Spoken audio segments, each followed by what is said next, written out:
2 বস্তা আটা, আবার 2 বস্তা এমন ভাবে 10টা বস্তা আপনি আমার বাড়িতে পাঠাইলেন কেন? কারণ কি?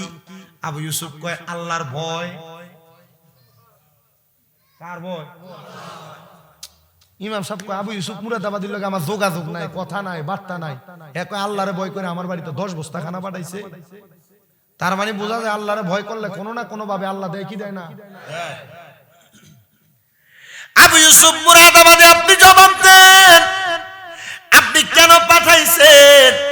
আবু ইউসুফ মুরাদাবাদী কয় জানো, আমার পেটের মধ্যে এবং মাথার মধ্যে বড় ব্যথা ছিল। আমি নিয়ত করছিলাম আমার ব্যথাগুলা যদি বালা হইয়া যায়, আমি আল্লাহর রাস্তায় আল্লাহর কোন নেক বান্দাকে 20 কেজি চাউল এবং 20 দিরহাম, 5 কেজি চাউল এবং 20 দিরহাম তার হাদিয়া প্রদান করব। আমার অনেক ব্যথা হয়েছিল পেটে, কোন ডাক্তার কোন কবিরাজ আমি বাদ রাখি নাই। আমি সবার ওষুধ সেবন করার পর আমার এই ওষুধে কোনো কাজ করে নাই। আমার একজন সেনাপতি আমারে জবাব দিছে, এ আবু ইউসুফ মুরাদাবাদী, আপনি তো দুনিয়ার ডাক্তারি দেখছেন, আল্লাহর প্রতি বিশ্বাস রাখে আপনি একজনকে সাদাকা প্রদান করেন। হযরত আবু ইউসুফ বলেন আমি নিয়ত করছিলাম, নিয়ত করার পর আল্লাহ তাআলা অল্প সময়ে আমার পেটের ব্যথা পীড়া ভালো করে দিবেন। কিন্তু আমার পেটের পীড়া ভালো হওয়ার পরে আমি আমার নিয়তটারে উল্টে ফলাইছি। এই যে করোনা আওনের পরে মসজিদে মুসল্লি আর মুসল্লি, ভূমিকম্প আওনের পরে ঢাকার কোন মসজিদে ছাদের উপরে মুসল্লি আড়ে না, কিন্তু এই করোনা শেষ, মুসল্লিও বিপদ শেষ, ইবাদতও বিপদ শেষ। আল্লাহর এটা হনো কুয়ায় জড়াইলে আল্লাহ বাঁচাও, জ্বর শেষ, ফজরের নামাজে যান, বাচ্চা গেছে। আবু ইউসুফ মুরাদাবাদী কয় আমি যখন আমার পেটের ব্যথা ভালো হয়ে গেছে কইছি এই দিরহাম দেওয়ার দরকার নাই, 5 কেজি চাউল দিয়ে দিছি, দিলে কোন রহমনি বাস। আমি আমার নিয়তটাকে বাট্টেক করার কারণে আমি দেখলাম আমার পায়ের পাতা থেকে মাথার তালু পর্যন্ত মনে হয় ব্যথা দৌড়াদৌড়ি শুরু হয়ে গেছে। কোন ডাক্তার বাদ রাখে নাই, সব আমার কাছে, কিন্তু আমি আবু ইউসুফ মুরাদাবাদীরে তারা ভালো করতে পারে না। যখন তারা ভালো করতে পারে না, আমি ডাক দিয়া বললাম এ আমার সেনাপতিরা, যারা আমার গুদাম থেকে 5 রকমের 10টা বস্তা খানা ইমামের বাড়িতে পাঠিয়ে দি, আমি পাঠিয়ে দিছি গো। পাঠিয়ে দেওয়ার সাথে সাথে আল্লাহ তাআলা আমার সকল পীড়া ভালো করে দিছে।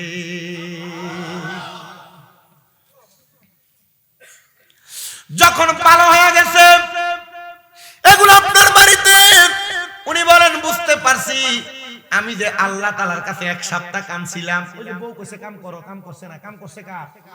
জোরে কয় না, কাম করছে কার? কাজ করছে আল্লাহর।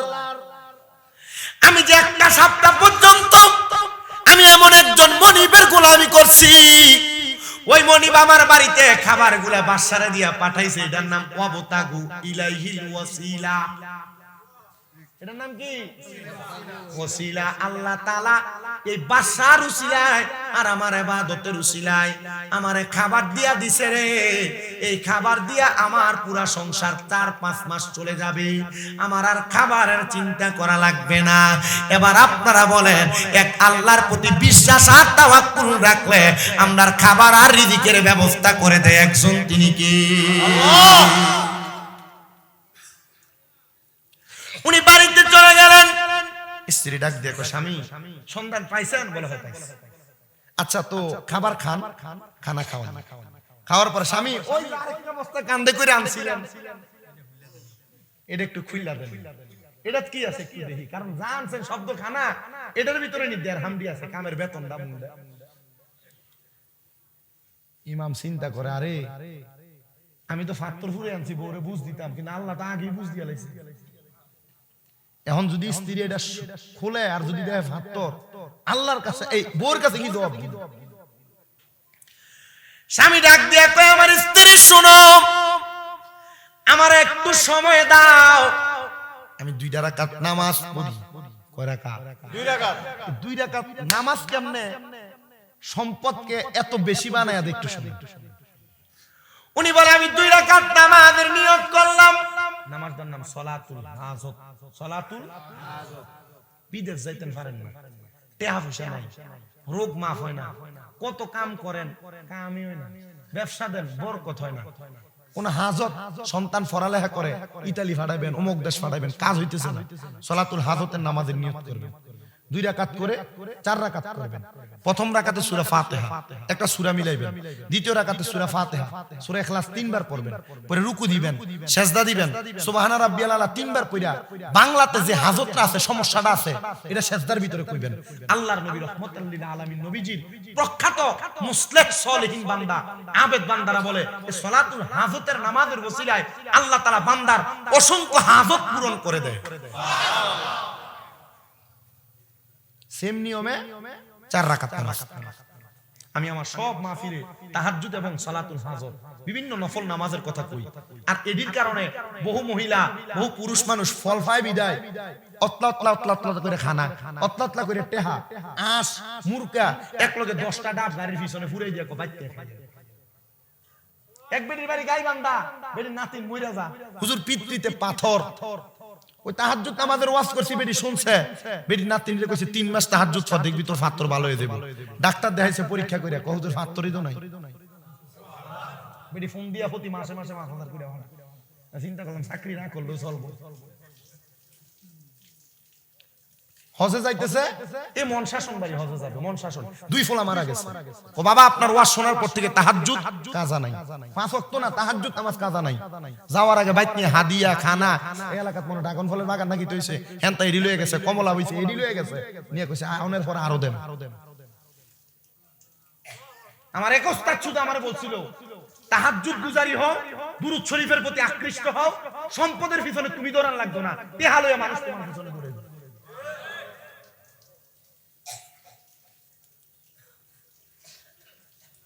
আমার এক ওস্তাদ বইলা দিছে যে আলহামদুলিল্লাহ যতটুকু আছে আলহামদুলিল্লাহ। আমি কিছু জোর আলহামদুলিল্লাহ, এর থেকে বেশি না, কারণ তাহির হিসাবের মতো হইলে তো রাস্তাত কারিয়া 1 প্লেট ফুচকা খাইতাম না, কথা কয় না ঠিক। এর থেকে বড় হইলে তো রাস্তার দাঁড়াইয়া সুন্দরভাবে স্বাভাবিক চলতাম না। কুমিল্লা কান্দিরপাড় সহ ফুটপাতের যত দোকানদার আছে বেশিরভাগ দিল আমার সম্পর্ক, দাঁড়াই দাঁড়াই কথা কইতাম পারি, খাইতাম পারি, কিন্তু যদি এর থেকে বেশি হয়ে গেলে তো আর পারতাম না। আলহামদুলিল্লাহ এতটুকু দোয়া করেন, অহংকার না আইনা আল্লাহ যেন আল্লাহর প্রতি ইবাদত তাকওয়া খোদা ভীতিটা ঠিক রেখা দুনিয়ার সমাজে চলার তৌফিক দেয়। আমিন। আমি দেখছি টাকা পয়সার ইনকামের রাস্তা অটোমেটিকলি কোন দিয়া জানি চলে যায়। আজকে আপনাদের দোয়ায় আমি কইছিলাম না আমার 6টা মাদ্রাসা আছে, আমার এর মধ্যে এক মাদ্রাসা আজকে 2টা ছেলে হাফেজ হইছে আলহামদুলিল্লাহ। আজকে আমি মাগরিবের আগে দিয়ে মাদ্রাসায় ঢুকছি, এই যে ফলামিন নামাজ শেষ করে আইয়াই আমার ফায়ে ধরে সালাম করতেছে, কিদারে হুজুর হেফজ শেখ। একটার বাড়ি আপনাদের বরুড়া উড্ডা তার নানার বাড়ি, আরেকটার বাড়ি এই যে বরুড়ার ইন্ডিয়া কি কয় ফয়াল গাছার পূব দিক দিয়া না জানি দক্ষিণ দিক দিয়া, এই 2টা ছেলে হাফেজ আলহামদুলিল্লাহ। বরুড়ার অনেক বাচ্চা আছে আমার মাদ্রাসায় নূরপুরে। আমি এতটুকু বিশ্বাস রাখি আপনারা যারা আছেন আল্লাহর ওয়াস্তে আল্লাহর প্রতি তাকওয়া, আল্লাহর প্রতি বিশ্বাস, খোদাভীতি এবং বিপদ আপদে ধৈর্য, অসুস্থতা এমন ধৈর্য ধারণ করেন, আপনি সম্পদ কামাই করার জন্য চেষ্টা করাও লাগবে না, দেখবেন অটোমেটিকলি সম্পদ আপনার পিছনে ঘুরতেছে। উনি বলেন আমার স্ত্রী আমার 2 রাকাত নামাজ পড়তে সুযোগ দাও, খাতিবে মুকাররম 2 রাকাত নামাজ আদায় কইরা, কারণ মুনাজাতের ভিতরে যদি কই আল্লাহ আমারে তুমি মাফ করো, আমার সম্পদে বস্তায় যা আছে এগুলারে তুমি স্বর্ণ বানায় দেবো, বুঝা লাইবো। আমি মনে হয় মুনাজাতে আল্লাহর কাছে কইতেছে। উনি কয় 2 রাকাত নামাজ পড়া সালাতুল হাজতের নামাজের দোয়াটা কোনে করব, সেজদার ভিতরে বাংলায় সেজদায় কয় আল্লাহ আমি তোমার কাছে মাফ চাই, ইজ্জত বাঁচাও, তুমি চাইলে মাটিরও স্বর্ণ বানাইতে পারো, আল্লাহ পাথরগুলারে তুমি যে কোন একটা সম্পদে পরিণত করে দাও। নামাজ যখন শেষ করছে স্ত্রী বস্তাটা টান দিয়া কইলা দেখতে পুরা বস্তার পাথর স্বর্ণ হয়ে গেছে। ইবাদত করছে আল্লাহর, স্বর্ণ বানাইয়া দিছে আল্লাহ, আল্লাহ চাইলে সম্ভব, এটার অন্য কোনো প্রমাণ লাগবে না। মদিনাতুল মুনাওয়ারার পাশে উহুদ পাহাড়ের দিকে তাকাও, কিয়ামতের আগে আল্লাহ তাআলা পুরা উহুদ পাহাড়ের স্বর্ণ বানিয়ে দিব। তাহলে আল্লাহ চাইলে পাহাড়ে পাথরে স্বর্ণ বানাইতে পারেনি? অস্বীকার করলে কাফের, কারণ নবীর হাদিসের কথা, পুরা উহুদ পাহাড় স্বর্ণ হয়ে যাবে। আল্লাহর প্রতি তাকওয়ার ব্যাপারে আরো কিছু কথা বলি। মুগুজি এলাকার চা দোকানের ভিতরে এমন অনেক কুনেটটা মানুষ দোকানে বসে দেখবেন, যার কাম হলো দোকানে বইয়া বইয়া মানুষের বদনাম করা, কে কি অন্যায় করে, কে কি কাম করে, তার বাড়ির ব্যাপারে কথাবার্তা বলা এমন অনেক আছে না নাই? এমন তিনজন মানুষ যারা মানুষের সমালোচনা নিয়ে ব্যতিব্যস্ত থাকতেন, পরের বদনাম করতেন। তারা তিনজন মানুষ মানুষের সমালোচনা বদনাম নিয়ে তারা ব্যস্ত। তারা আল্লাহর প্রতি বিশ্বাস, খোদাভীতি তাদের ছিল না। যখন খোদাভীতি তাদের নাই, তারা দুনিয়ার সমাজের মধ্যে চলাফেরা করে আর মানুষের বদনাম করে, মানুষের ক্ষতি করে।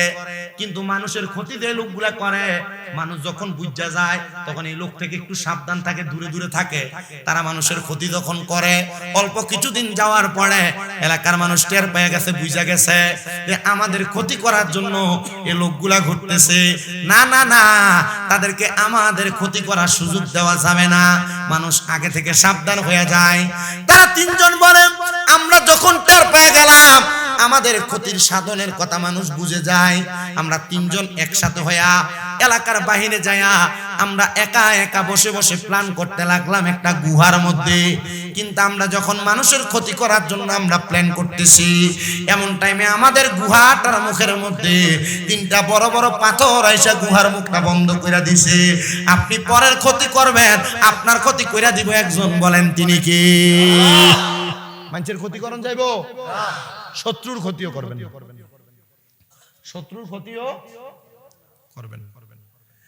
তিনি ডাক দিয়ে বলেন, জগতের মানুষ, আমরা আবার আল্লাহ তাআলার কাছে বলতে লাগলাম, আল্লাহ আপনি যে আমাদের ক্ষতি সাধনের বিষয়টা দেখতে পাইলেন, আল্লাহ আমরা এখন ওয়াদা করতেছি আর কোনোদিন মানুষের ক্ষতি করব না, আমাদেরকে বাঁচিয়ে দেন।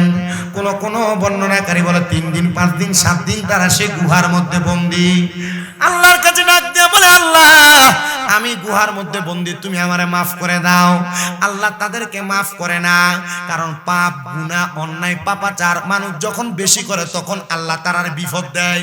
এই যে ভূমিকম্প, হারাজমানি, খুনাখুনি, মারামারি হইতেছে, জিনা ব্যভিচার হইতেছে, গুনার কাজ বেশি বেশি হইতেছে, এজন্য আল্লাহ তাআলা ভূমিকম্প দিয়া বান্দারে সাবধানতা লওয়া দেয়, বান্দারে সাবধান করে দেয়। বান্দা, আমি আল্লাহ যেমন করে ভূমিকম্পের মাধ্যমে তোমাদেরকে সাবধান করি, এমন একদিন আসবে গো, ভূমি ধসের মাধ্যমে তোমাদের বড় বড় রাজপ্রাসাদগুলা মাটির নিচে প্রবেশ করায়া দিব, পাহাড়গুলা তুলার মতো উড়বে, আসমানের তারকাগুলা নিচের দিকে পাথরের ন্যায় পড়তে থাকবে শিলাবৃষ্টির মতো।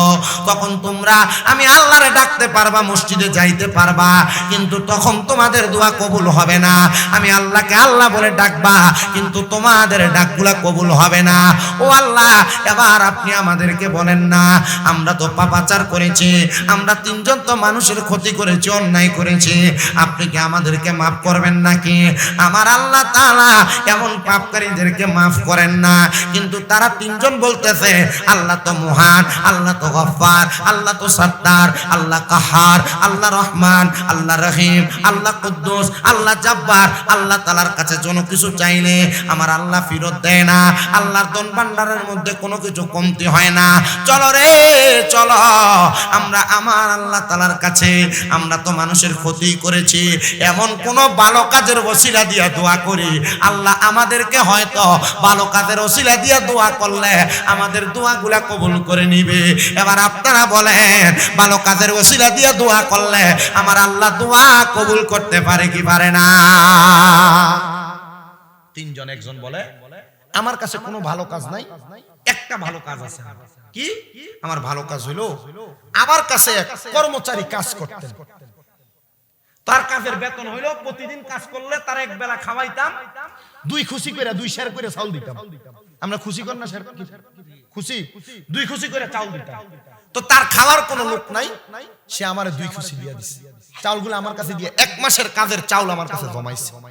কিন্তু সে আমার বাড়ি থেকে যাওয়ার সময় কইছে, বাচ্চা এটা আপনার কাছে আমি আমানত রাখলাম, ভূমিকম্প কি লেগে আইয়ে শুনেন, আমানত রাখলাম, আমি আপনার কাছ থেকে ফেরত নিব। আমানতের খেয়ানতদারিতা যখন শুরু হয়ে যায় তখন আল্লাহ ভূমিকম্প দেয়। আমানতের বহুত মসজিদের সেক্রেটারি আর কেশিয়ার মসজিদের দিয়া বাজার করে খায়, কথা কন না কা আছে না নাই?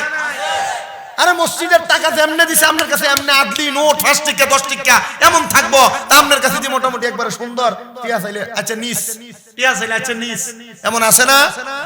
আমরা এলাকা তো আছে। আচ্ছা যদি এটা ভালো লাগে যদি নোট করে দেয় তাহলে ঠিক আছে, কিন্তু বাইঙ্গা খাবে ওই কো খাইয়া বলে টের হইছে ইতার বিচার আল্লাহ করতো না দুনিয়া, এটির বিচার আল্লাহ কবরে করে।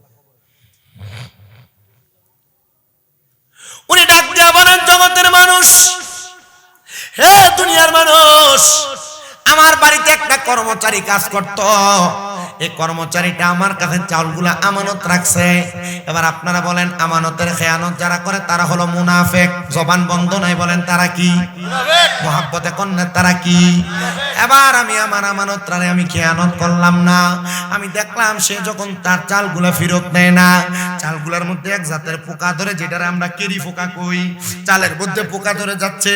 আমি চালগুলা বাজারে বিক্রি করলাম, বিক্রি কইরা আমি একটা বকরি ক্রয় করলাম, বকরি কইরা আমি যখন বকরিটা ক্রয় করলাম, বকরিটার অনেক দিন পর্যন্ত আমি পালতে লাগলাম, অনেকগুলা বকরি হয়ে গেছে। এবার বকরিগুলা আমি বিক্রি করলাম, বিক্রি করার পর আমি অনেকগুলা গরু আনলাম, লালন পালন করতে লাগলাম। যখন অনেক পর্যন্ত আমি লালন পালন করতাম, অনেকগুলা বকরি এবং অনেকগুলা গরু হয়ে গেছে, দুইটা রাখাল দিয়ে আমি পরিচালনা করি। এমন টাইমে আমার কাছে ওই লোকটা এসে কয়, ওগো বাদশা, আপনার কাছে আমি যে চালগুলা দিছিলাম আপনি আমার চালগুলা ফেরত দিয়া দেন। আমি তখন চালগুলা ফেরত না দিয়া আমি তারে বলছিলাম যে গোয়াল ভরা গরু দেখতে পাও, যে বকরি দেখতে পাও, এগুলা সব তোমার, এগুলা তোমার তোমার তোমার তুমি নিয়ে যাও। ডাক দিয়া কয়, বাদশা এগুলা আমার না, আমার সামান্য মাত্র 60 খুশি চাল ছিল, এগুলা আপনি আপনার কাছে রাখছিলেন, কিন্তু এগুলা এত বেশি হয় কেমনে? বলে তোমার এগুলা নষ্ট হইতে লাগছিল, এজন্য আমি এগুলার বিক্রি করে তোমার জন্য বাড়তি করে দিয়েছি। তুমি তোমার আমানত নিয়ে যাও, আর তুমি তোমার আমানত নিয়ে বিদায় হয়ে যাও, আমি তোমার আমানত আমার কাছে রাখতে পারবো না। তখন আমার ওই কাজের ব্যক্তি কর্মচারী আল্লাহর কাছে দোয়া করছিল, আল্লাহ আমার বাদশা আমার আমানতকে অধিক পরিমাণ বাড়ায় আমার কাছে দিয়েছে, আল্লাহ গো তুমি বাদশার বালা করো, বালা করো, বালা করো, বালা করো। আর সাদকাতু তারাদ্দু মিনাল বালা, কোন মানুষ যদি সাদকা করে এটা তার মুসিবত কাইটা দেয়, মুসিবত দূর করে দেয়। আল্লাহ তুমি তার এগুলাকে সদকা হিসেবে কবুল কইরা তুমি তারকে মাফ করে দাও। আল্লাহ আমার অন্যায়, আমার পাপ, তবে আমার এই একটা আমানতদারিতা রক্ষার কারণে তুমি আমার এখান থেকে উদ্ধার করো। দোয়া করতে দেরি গুহার মুখ থেকে একটা পাথর আল্লাহ সরাইয়া দিছে। পাথর হইছে কয়টা? 3টা না, সরলে বাইরে হওয়া সম্ভব। এবার আরেকজনকে বলে, তুমি দোয়া করো না, কি ভালো কাম আছে যেটার মাধ্যমে তুমি মাপ পাইবা। তিনি বলতেছেন, আমার অন্য কোনো কাজ নাই, আমি জিনা থেকে বেঁচেছিলাম। এ বাবা, যাদের ঘরে স্ত্রী আছে তবু আপনার পরকীয়া সম্পর্ক, এ পর্দার অন্তরালের মা আপনাদের যাদের স্বামী আছে থাকার পর আপনার পরপুরুষের সাথে সম্পর্ক, আমি আপনাদেরকে বলি এই জিনা ব্যভিচার যখন বেড়ে যায় এটার কারণে সমাজের মধ্যে নতুন নতুন রোগ আসে, নতুন নতুন ভূমিকম্প আসে। আল্লাহ তাআলা দুনিয়াকে সাবধান করায়া দেয়।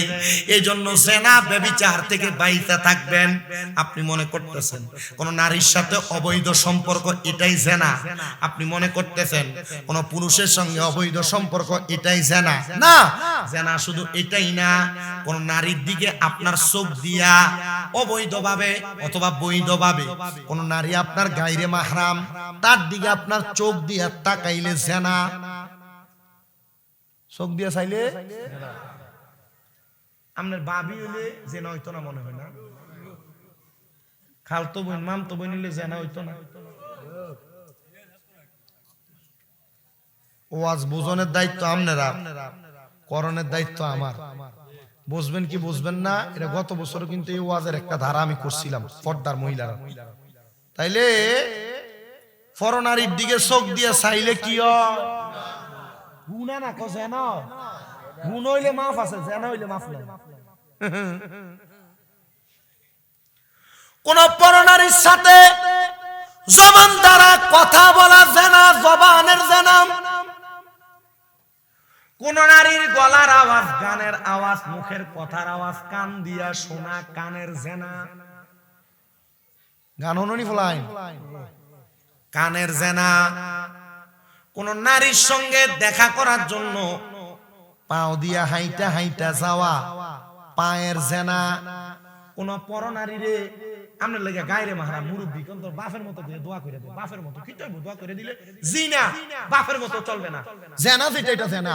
কোন পরনারী গায়রে মাহরাম মহিলারে নিজের হাত দ্বারা স্পর্শ করা হাতের জেনা, চোখের জেনা হয়, মুখের জেনা হয়, কানের জেনা হয়, পায়ের জেনা হয়, হাতের জেনা হয়।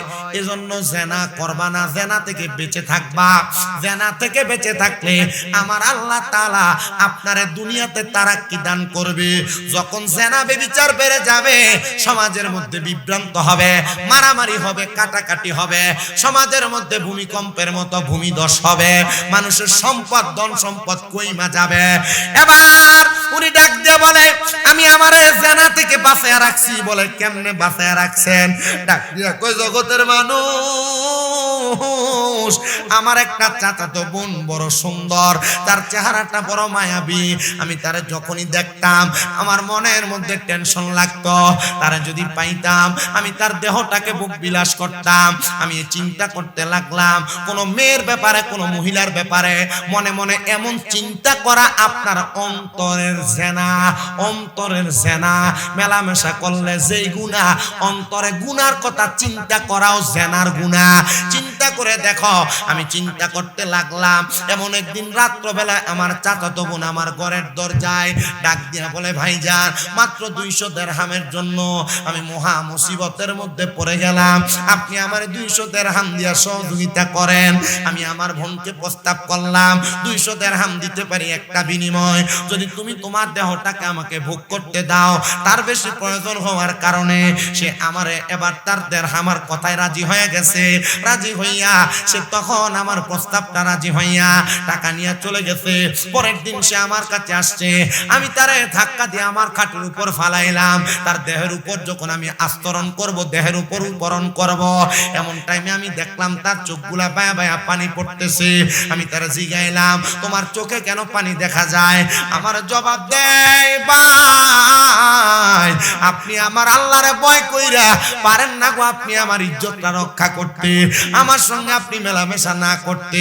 উনি ডাক দিয়া কয় আমি তার চোখের পানি দেখে আমার মায়া লাগা গেছে, আমি ফিরে আসলাম। আল্লাহ আমি আর জানা করব না, আমি আর তার কাছে যাব না, আমি তারে ছাইরা দিছি গো আল্লাহ।